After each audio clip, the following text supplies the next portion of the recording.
Il-bidu tal-ġimgħa fisser ukoll l-ewwel jum ta' programmi ġodda ta' degrees fl-Istitut għall-Istudji Turistiċi.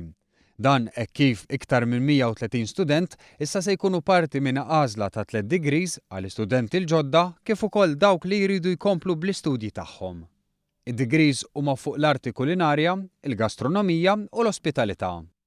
Il-kap eżekuttiv tal-ITS Pierre Fenek fissrilna għaliex inħasset il-ħtieġa li l-ITS jibda joffri wkoll dawn il-programmi.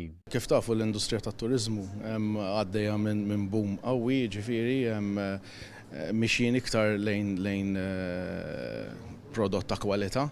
Allura l-Institute of Tourism Studies importanti li jolli wkoll il-livelli tiegħu biex inkunu nistgħu nilħqu l-aspettattiva tal-industrija fil-futur. Iltqajna wkoll ma' Joseph Brinkat, student tal-ITS għal dawn l-aħħar 5 snin, li qalilna li l-esperjenza fl-ITS kienet pożittiva tant li ħeġġitu jimxi pass il qudiem. Fil-fatt lesta l-Higher National Diploma u għażel li jkompli l-istudji tiegħu f'livell ta' digri wkoll. Tejni biex nikber bħala fikċina, imma kif ukoll naħseb biex nikber bħala persuna.